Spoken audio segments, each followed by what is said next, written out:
Hello all, this is the Owl. And yes, that Biomega video is coming out next week, hopefully. Instead, today I will be doing a request from our White Whistle Cheddar, and this one, oh boy. You know that I often say, where do I even start on this one? Well, this time, where the hell do I even start on this one? Animal Human. A direct but unofficial translation of Dobutsu Ningen is a puzzler. Make no mistake, I'd literally never heard of it before said request, which makes it the first time we've gone in blind since Noah of the Blood Ocean. It actually reminds me, at least superficially, a little of another manga that deals with similar themes, the incredibly warped and bizarre Jinmen. Yes, the one that got me a copyright strike, and that only patrons can see now. Sorry about that, but them's the breaks. I went in actually expecting a cheap, greasy thrill, like a Kentaro Sato manga, but what I got was something more in the vein of the love child of Satogashi and Vitiators. Yeah, and yet, I weirdly love this. Now, I was debating whether to try and cover this at all, the reasons being quite simple. First up, well, it's nearly impossible to find even a legal Japanese copy of this thing, and trying to source a sodding hard copy from Japan was tricky, as the handful I was able to locate had a shipping price that made my nuts ache. There is allegedly a German release in the wild, because of course there is, but I was unable to hunt it down. So, for the first time on Fright Ranker, we'll be using Japanese raws, as well as my own mediocre kanji ability, as well as Mrs. Owl's, well, far better kanji ability, to attempt to decipher this nightmare, along with context. Apologies in advance for anything I get wrong. Another YouTuber, TRPY Chris, has done a short-form breakdown using Google Translate, which I suspect may end up being as, if not more accurate, so feel free to compare the two. Said video is linked in the description. Oh, and this is Future Owl dropping in here. For the first time in quite a while, this video got manually checked by YouTube, and I wound up having some trouble monetizing it, so yeah. I've had to censor a few panels down even further from what I had initially uploaded. TRPY Chris, however, does have the thing mostly uncensored, so you're more than welcome to go over there and check his out if you want more of the really nasty stuff. I'd love to know how he pulled that one off. Second reason is even simpler. This may be one of the most shocking, disturbing, and messed up things that I have covered on this channel in quite some time. It's Vitiator's levels of squick and My-chan levels of warped, albeit often more by what is implied than any visible nastiness. Although trust me, as we get further in, there'll be plenty of that on display too. It is truly stomach churning in places. So be warned, this one stayed with me as a sick, uncomfortable feeling for a good while after, and I went to bed without dinner last night because of it. Dobutsu Ningen is penned by the obscure Takuya Okada, a mostly unknown mangaka and artist who only appears to have a handful of other manga to their name, the best known of which is Horizon, a fictionalized account of the life of Genghis Khan. Okay. And a surreal comedy featuring anthropomorphic animal characters that does seemingly creep up on similar themes to Dobutsu, albeit far more of a PG vibe most of the time. It's published in Young Animal, better known or perhaps only known for Berserk, which I won't complain about, as Young Animal are allegedly decent when it comes to fair use, fingers crossed. And yeah, as you'll see, This is a manga that is very in your face in regards to its themes, a lot of which seem to revolve around Japan's own dubious and often bizarre history when it comes to animal rights, farming and hunting culture, as well as a few fairly notorious food practices. We'll get there. However, it could also well be even more allegorical and touching on stuff like, I don't know, Unit 731, Animal Farm-esque commentary on the dull, cyclical nastiness of conformity, or even consumer culture. Again, we'll get there. This is a manga that starts weird, and by the end, let's just say it goes to almost Lovecraftian places. And so howling at the moon bananas that it makes Act 3 of your average Junji Ito manga seem... okay, no, I exaggerate. It's about on par both in terms of insanity and in terms of near impenetrable social commentary. We've got a ton of ground to cover, so without any further ado, let's dive on in.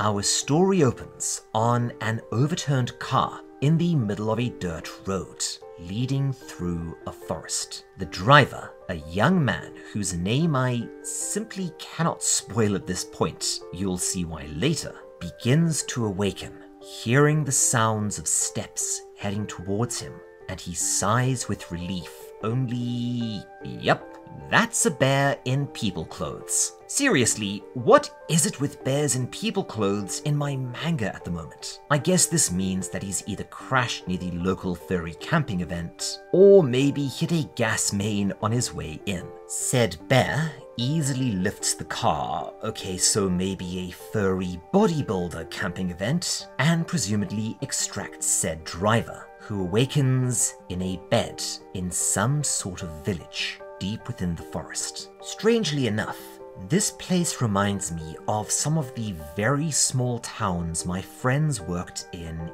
Japan. Little rural farming towns cut off from the world, often with their own dialects, cuisine, and history. Anyways, he begins to recall his accident and remembers that his daughter, Chika, was in there with him, immediately panicking and wanting to know where she is. However, before he can do anything, a strange, diminutive pig creature walks in and begins speaking to him. He makes the only rational inference he can, aside from, I guess, severe brain damage. This must be someone in a mascot costume. Okay, hopefully it's not one of those, and wonders if this is a cosplay hotel of some kind. My guess is that he thinks it's a love hotel with a mascot or perhaps a beast person theme. I'm pretty sure this is something that exists somewhere in Japan. Seriously, it wouldn't be the strangest love hotel theme I've heard of, honestly. He is informed that his daughter is absolutely fine, and that said piggy will take him to see her. And as they walk through the halls of the large, rustically elegant and almost mansion-like house, he realizes that there's all kinds of things that are a bit off here. For instance, all of the pictures on the walls are more people in costumes, or maybe not, as soon they enter a large, posh-looking dining room filled with an array of dapper-looking animals, as well as Chika. He's overjoyed as she seems to be in great spirits and greets him happily. And, okay, yeah, I want you to note two things at this point. Firstly, this manga has a weirdly slow burn for something that is, eventually, going to jump right off the boat and go skiing over the lunatic horizon. And secondly, this entire intro is masterful. It plays things so straight and yet keeps it all so uncanny that, yeah, there's just this wonderful feeling of dread and wrongness here. Take note, all you aspiring horror writers. If you want to tell a story that goes bug nuts insane, first, you need to make it clear what reality is before you shatter it. Read some Graham Masterton if you want a good example, just not on a full stomach. The animals, however, begin to discuss him like a piece of livestock, talking about how he's healthy looking, but perhaps a bit old and stinks of tobacco, and that they can tell that he's Chica's father by how similar they smell. Oh yes, this is going to go well. Nothing ominous at all here. The ostensible leader, an impressive-looking stag, sitting at the head of the table, asks them to be seated and to join them. No, dude, seriously, don't eat that. Yep, you can probably guess where this is going already. Anyways, he clearly enjoys the meal, much to the evident amusement of the animals, and after he's done, thanks them for their hospitality, but says that he should probably get his daughter checked out by a doctor. And for some reason, this immediately causes the atmosphere at the table to suddenly turn decidedly menacing. The stag, however, breaks the ice, remarking that of course he should, but first, he really needs to take a tour of their setup here. And okay, I am going to be putting up a great big fat content warning over the rest of the manga. I can't spoil anything by being more specific, but I am not kidding. Even heavily censored, this thing is going to be a lot. Okay? Okay.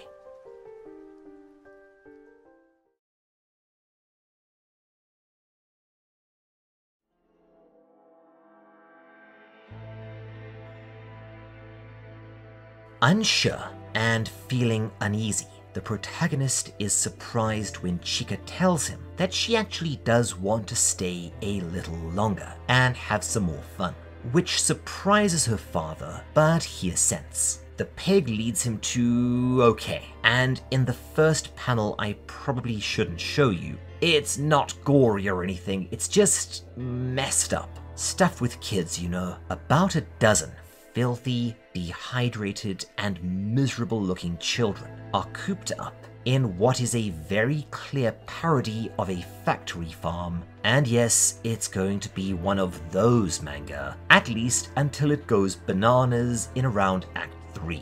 Now, animal rights in Japan, especially as it pertains to farming, is a very controversial issue, as well as decidedly complex. For some time, after the introduction of Buddhism, the consumption of meat was de facto illegal, aside from fish, which may be one of the reasons, along with its expansive coastline, that fish is such a common protein in Japan even now. The late 1800s, however, saw the ban repealed by Emperor Meiji as part of a laundry list of reforms and modernizations over 1,000 years after its initiation, and this prompted a fascinating incident where several Buddhist monks attempted to assassinate Meiji, viewing him as a corrupted and corrupting influence. Regardless, meat remained something of a luxury product for a long time.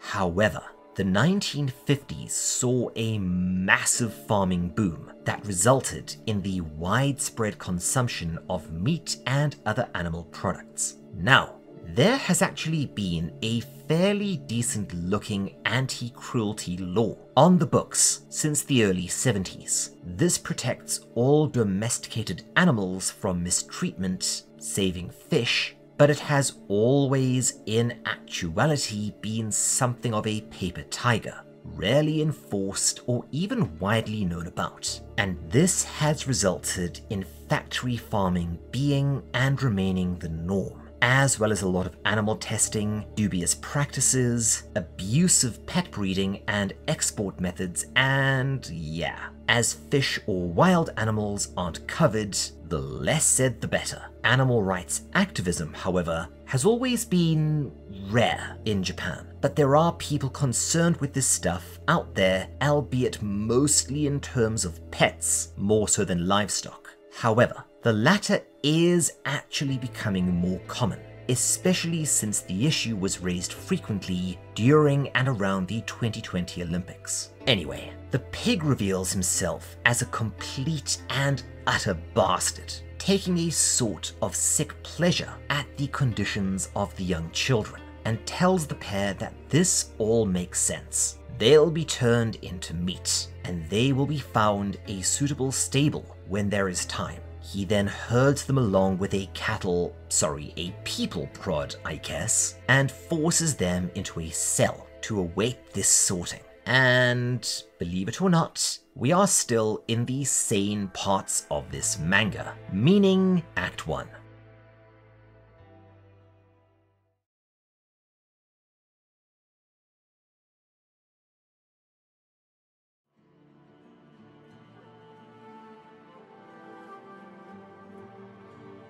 We shift forward briefly in time and see the stag, who we learn is named Ernest, cleaning his shotgun out of doors. We'll go into this in a lot more detail when we eventually cover I Am a Hero, as it's really interesting.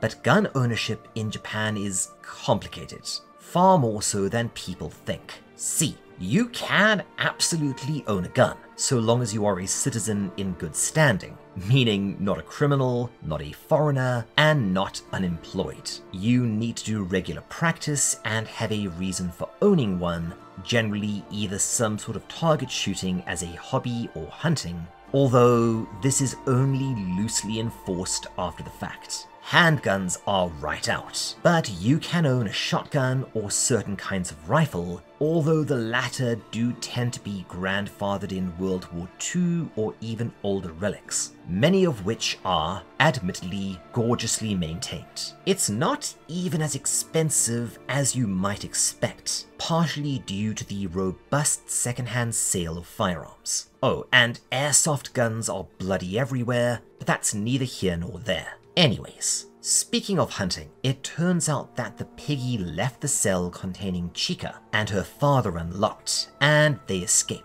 But it's a setup. This was all deliberate, as they are to be used as part of a hunt. And yeah, I won't lie, one of the reasons this story absolutely flays me is because I'm a girl dad, and no. This entire sequence, and frankly most of the rest of the manga, is frigging harrowing. After running around a bit, he practically runs into an... Okay, this is ridiculously and almost hilariously on the nose. Another human has been trained as a hunting dog, those kana say one or wolf, by the way. And of course his master is an actual dog. Said dog fires, but hits the dog person, okay, and our protagonists leg it, heading down to the river to presumably make the hunters lose their scent, when we see, in the bottom left there, a loud snap as the dad is caught in a bear trap. He frantically yells at Chika to run, and she eventually but tearfully does, leaving her father to his, thanks for this sequence, manga. It's not as if this isn't one of my actual nightmares. And we see the master of the trap and, yep, this is pretty clever. See, hunting in Japan is quite popular, both in terms of traditional or career hunters known as matagi, a fixture in almost every rural village, who often have their own wild game restaurants run out of their living rooms. Man, I miss those. As well as your standard weekend warriors. The latter is what is probably being referenced here, generally go after one of two targets. Deer, usually via rifle or shotgun, although bow hunting is a thing, and wild boar, generally via traps. So here, we have a wild boar setting traps for people. Yes, again, this is pretty on the nose, but it's smart enough, and the design of the boar is unsettling enough that I don't mind. Our protagonist hides behind a log, stifling his screams as the boar searches around for him, starting to complain that it doesn't want to get wet, and eventually says that it's going to call it quits and it wanders off. Psych! No, seriously, that actually scared the piss out of me in the manga. And yes, he basically says psych. asshole. Things get worse when he insists on getting Chica to return by, slowly eating her father's face while he's alive to make him scream for her, including biting off one of his ears, only there's a gunshot, and we see Ernest looking, yep, that's a frigging cool panel, utterly furious at said boar, screaming at him that he's not to treat their quarry with unnecessary cruelty. And remember this for later, eating him alive will only cause the boar to lose his humanity. This might be a reference to ikizukuri, a controversial food practice of serving still alive but often partially vivisected, or I guess almost alive seafood to customers. I've also heard rumors about it being done with other creatures, including frogs, which, why? But I cannot confirm this. That said, it's probably not quite as horrific as I just made it sound, as often the seafood is in fact dead, just barely so, but it's still frowned on, even in Japan, with some viewing it as cruel and others pointing out that, well, live oysters are a thing. Yeah, feel free to debate this one in the comments. Regardless, Ernest then tends to the father's injury with surprising tenderness, giving him a clean handkerchief and telling him to hold it over the wounds. He then apologizes and... okay, so this next bit is going to need a bit of explanation, as this is where the story starts getting a bit personal for me.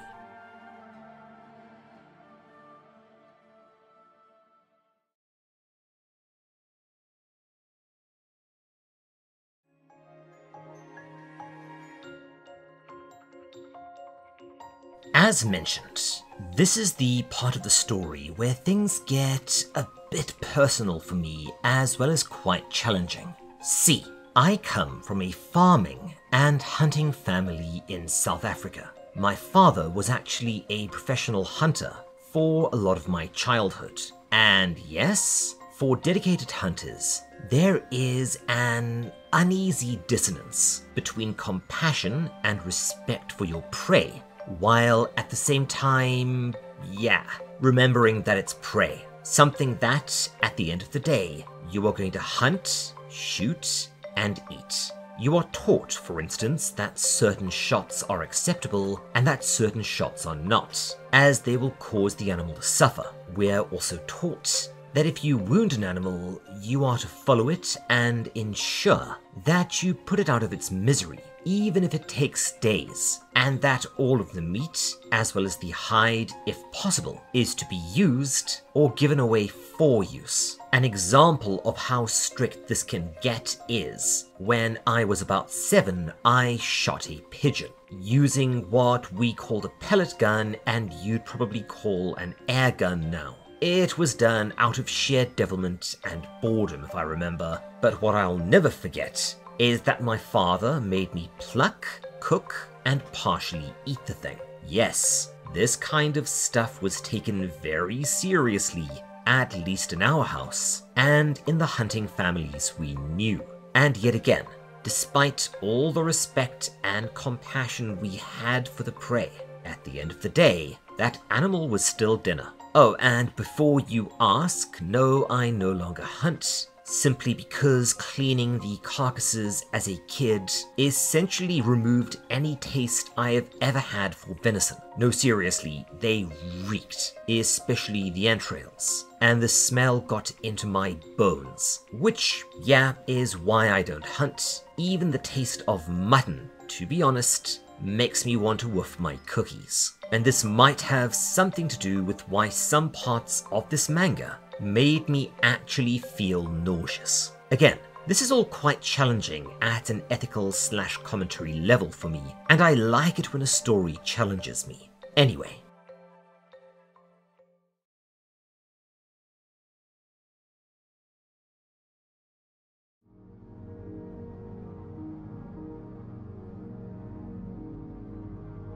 The protagonist briefly begins to hope that the seemingly compassionate deer might help him and his daughter, as he seems to be a good sort, only to look up and see, with horror, crap. A bear is carrying a bloody and seemingly dead Chica over his shoulder. Upon realizing what he's seeing, our protagonist screams. We shift over to a large kitchen and see a carcass being prepared for consumption. Every part is indeed respectfully used to make all sorts of dishes from all over the world, including a haggis. This is actually quite interesting. As part of the austerity initiatives designed to reduce wastage, we've seen the popularization of offal meats as a food in Japan, and a huge array of offal-based recipes, some of which have actually become trendy festival foods, particularly because they allegedly help with male virility. At a table, the animal men say grace, thanking the prey for the meat it has given in a very traditionally Japanese way, and sure enough, we then see that the carcass being prepared belonged to the father. Here, in the first truly gross-out panel of this manga, displayed in a traditional Japanese manner, deconstructed, prepared, then reassembled, which, yeah, I get it. It's fun when it's a fish, but the second you do it to a human being, it becomes frigging horrifying. I guess that's the point. And so ends Act 1. Definitely a downer note. And with our main character dead, where the hell is the story going to go from here? Well, in Act 2, right off the rails. And oh boy, is it only going to get stranger from there. We are about to go places.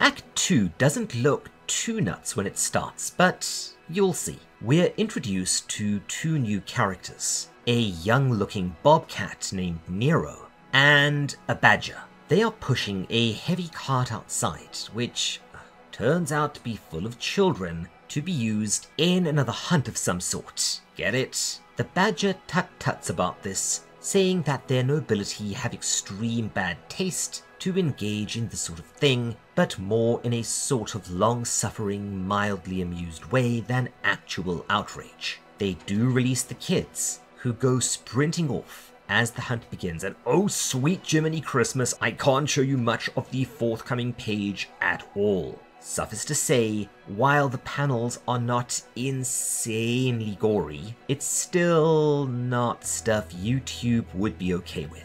Let's just say all the kids are killed in a variety of bloody ways, then butchered, their flesh prepared and consumed, their heads mounted as trophies, and there's even some nudity. Yes, the dehumanization is complete. Also, oh yeah, right, this is where we start getting into the strange stuff. It's subtle initially and mostly around the margins, but pay attention. We see that the brains of the dead children are extracted and preserved by said bobcat. Remember this for later. That night, we see the badger and the bobcat in a local pub chatting about... I actually struggled with this a bit, but I think the badger is concerned with the bobcat as he seems to be in a low mood and uncomfortable eating meat. We get some more extremely gruesome images of kitchens with human corpses being turned into prime cuts, and, likely remembering this, he throws up. This may actually be alluding to some awakening to vegetarianism on behalf of the author, although with where the story goes, I have no idea. Vegetarianism in Japan has always been something of a background noise, to the extent that there are several anecdotes in the wild from vegetarians traveling over and being served ostensibly vegetarian dishes containing everything from chicken to pork. We get a lot more on-the-nose commentary that I'll mostly be skipping over. Ernest trying to educate the young animal men not to torment or harass the penned humans, while they're still engaging in practices like force feeding. He and the bobcat actually wind up chatting in another sequence that I don't fully follow. but Ernest says that the children are important to the village, the animal children, I assume. And sometimes during this conversation, we notice that Nero is bleeding from the eye. We then get another bit of dialogue that I struggle to understand. Something about teaching the animals that humans are living organisms just like them by dissecting one alive. Yes, this is the bit that made me wonder if this is all about Unit 731 somehow. Now, naturally, I cannot show you the next bit. Again, it's not ridiculously graphic, well, not until the end, but it's frigging harrowing as a young boy is vivisected by the kindly-looking stag, who is constantly reassuring him the entire time, despite him begging for Ernest to stop and saying that he doesn't want to die. Sweet hells, manga, why? And yes, as mentioned, we do get one incredibly graphic panel later on when we see all of his, well, bits. If you are interested in why I think this is related to Unit 731, I go into it in some depth in my anime and manga iceberg video from last year, but if you want to go and check this out yourself, just remember, this is likely going to be the most disturbing material you encounter this year. Regardless, this extremely traumatic incident does prompt something to happen. The bobcat begins to bleed more profusely from the eyes as memories start to return. Memories of dying and being eaten. Yup, Nero is in fact the father from earlier. Remember when I said that this manga goes insane? Well, it's time for Act 3.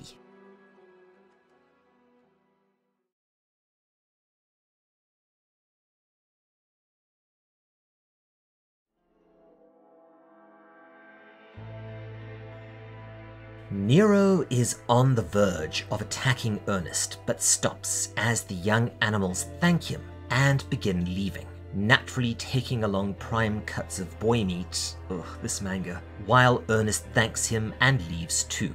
However, as he leaves, he shoots Nero a very knowing look.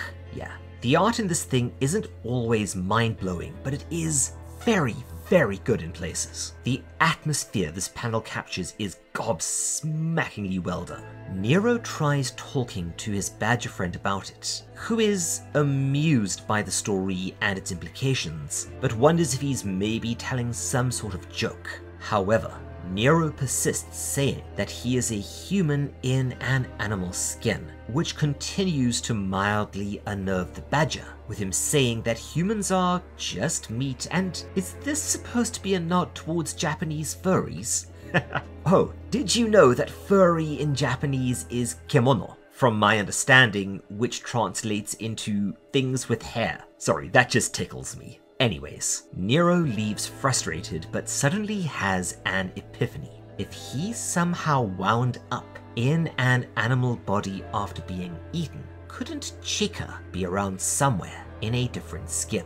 He wanders the village and comes across all sorts of genuinely horrific shit, including a, not to put too fine a point on it, a goat man brutally raping a human woman while beating her, which, okay, I get most of the allegory in the early manga, but what in the name of Sweet Tooth is this critiquing? We get more nasty stuff, like people being roasted on spits or on choke chains, and now, beginning to break down psychologically out of sheer overwhelmedness, Nero collapses. In a surprisingly clever sequence, where I think the author is trying to get both sides in here as far as vegetarianism goes, we see a memory of his, where a Jorogumo, the distinctive large, venomous, black and yellow spiders that essentially take over most of Japan during the autumn, ate a butterfly, to Chica's absolute horror, to which he explains that,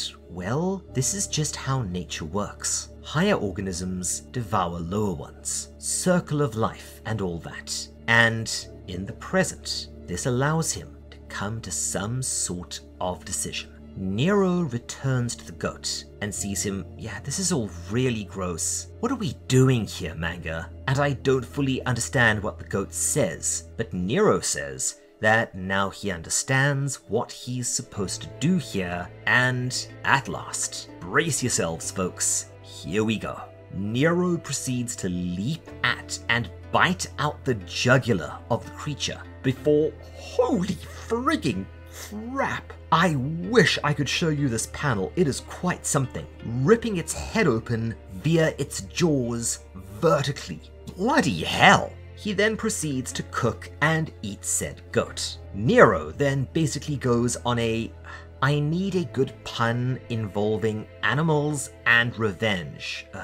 Frank Katzel? You do better. But while nobody knows who is doing it, he actually takes out a large number of the animals, seemingly the ones that were at the table at the start of the story. But it's interesting as this is played not as if he's a hero, but as if he has become a serial killer. Again, this is a weirdly challenging manga, and I kind of admire it. The animals begin to panic, but Ernest, now waffling on about them being blessed by God or something, calms them, and yeah, it is time for us to start heading towards the truly bug nuts insane ending that I'm sure all 5 of you who have read this thing before are awaiting.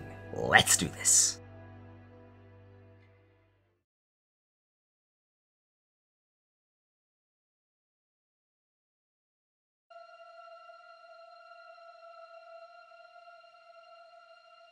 The final portion of Act 3 is honestly even harder to follow than the rest of this nightmare, and if this video seems to get a little bit fragmented, well, the manga is that and a bag of chips. We see the funeral for the bear, who Ernest seems to be in mourning for some reason, but we also see him taking the brain out of the bear's head in imagery that will be repeated later on in the manga, spoilers, and that may well be a nod to an uncommon but still controversial East Asian delicacy of living monkey brain.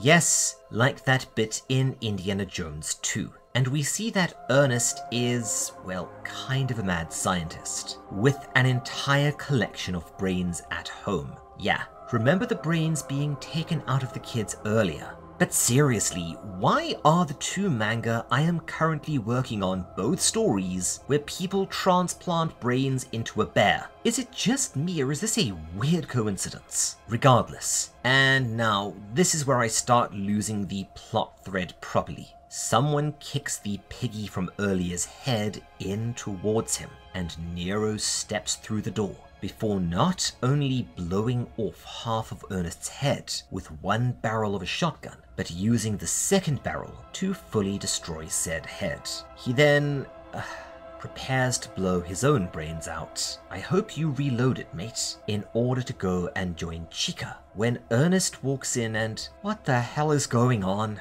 And no, even with our best attempts at translating this, I still have no idea. Apparently the Ernest he killed was a clone or something? A meat doll is the word used if I'm not mistaken. And no, this never comes up again. Is this a nod to cultured meat? I don't know. Regardless, Ernest describes it as a failed experiment, and as Nero prepares to fire his seemingly infinite ammo shotgun, Ernest reveals that he's brought a guest.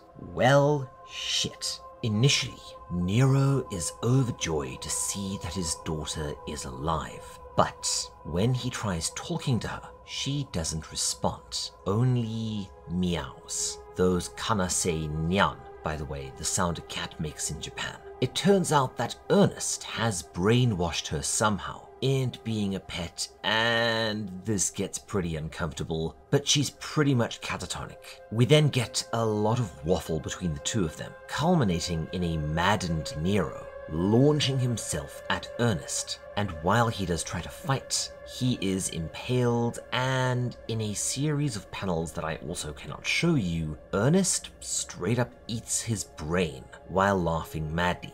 Bloody hell, this manga. we finally get a sort of explanation as to what's going on. This bit was hard to follow, but we did our best. Ernest explains to Chica that after a species of goat was hunted into near extinction, extensive genetic experiments were carried out on the last remaining specimen, a female goat dubbed Maiden.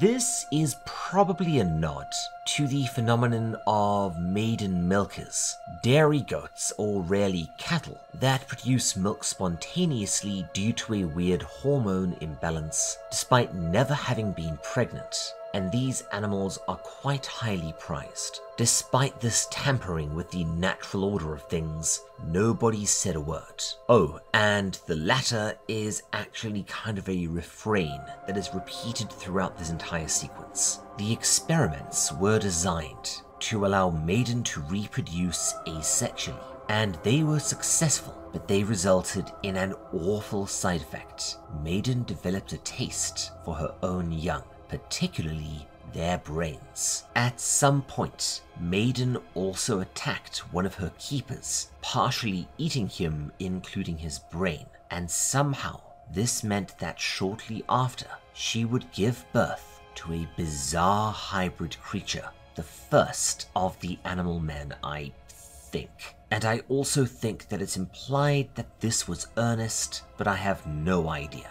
Then Ernest kind of goes off the rails, saying all kinds of stuff about how the creature at the top of the food chain is God, and also that the more intelligent something is, the more delicious it is. Chica's memories come back, and we see that she's put on trial for her father's crimes, despite being, a pet now, I guess, and they use her as a scapegoat. Ernest is able to calm the growing animal population thus. Later, he takes a terrified Chica to meet... Oh, I cannot show you this. That's Maiden. I have to wonder if this is supposed to be a nod to some or other god, but she is a huge, corpulent Dark Souls boss, made of tits, fur, and tumors. And this actually reminds me, weirdly enough, of the end of one of Stephen King's best short stories, Graveyard Shift. Sure enough, Maiden's jaw distends, and she happily eats Chica.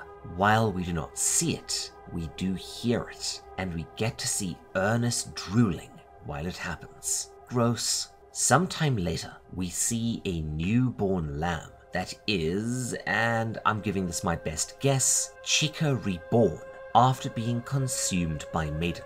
We get a strong implication that Ernest is just raising her to be eaten, although she seems innocent and contented. However, before anything further can happen, some sort of special forces invade the village, decapitate Ernest, and massacre the townspeople. And this is kind of where the story ends, except that we do get a bonkers epilogue, as this is where we go from insane to I have no idea what's going on. Let's take a quick look, and I'll do my best.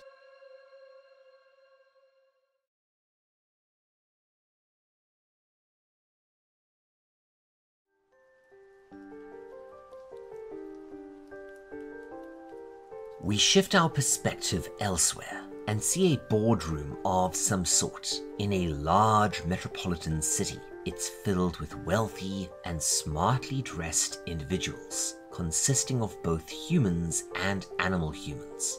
They mention that the village was actually a farm, part of a larger network of farms producing, I think, both animal-human and human meat for their consumption. They say that livestock attempting to prove their own production and conditions is absolutely unacceptable, hence the Special Forces Exterminatus. We also see that there are many other farms dotted around the globe, each with their own maiden, and that they produce meat for animal humans and the human elite to consume. Yes, again, there are definitely themes at play here. They're very overt and very in your face, and maybe one day I'll figure out what the bloody hell they are. We fade out from this, as it turns out that what seemed to be a boardroom is in fact a dining room with, at its center, Another panel that I cannot show you literally anything of.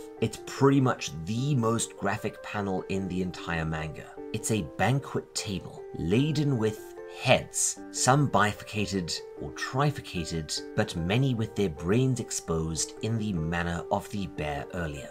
However, the centerpiece of the feast is the whole headless carcass of both an animal and a naked human woman, and these are intertwined as if lovers. I have no idea what is being said here, but my guess is that whoever is doing the saying is clearly mad as hell about something. Back in the present, the massacre goes on, and with the animal people shot down and then burned, we see a confused and distressed Chika. One of the soldiers takes pity on her and loads her onto a truck, which we are told will take her to another farm, alongside a handful of others. The final page of the manga shows us Chika waving a sad farewell to the burning farm. Her stomach begins to rumble. She then turns and, breaking the fourth wall, directly addresses the audience, and as the story finally ends, smiles and says, "I'm hungry." Damn.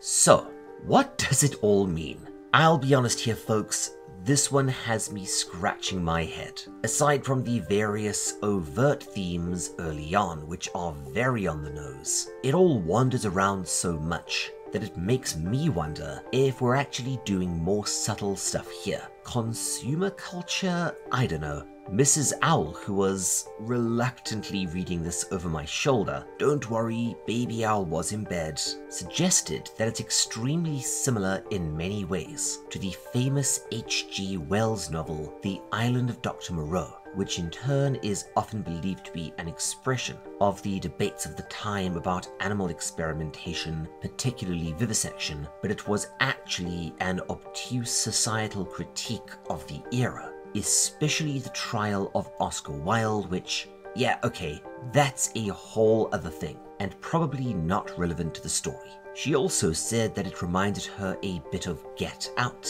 which is a very interesting take. Although anything I could say here on this feels like a bit of a reach. Who the hell knows? If you think you do, please let me know in the comments. At the end of the day, this was, I won't lie, a pretty hard read, and yet there's something about the story that I really enjoyed. The art is decent, and while occasionally we struggle to understand the Japanese, I think we were able to make sense of the story. I really do hope that one day we get an English version, maybe via someone like Yen Press or Seven Seas, who don't mind the weirder, bloodier stuff. We will have to see.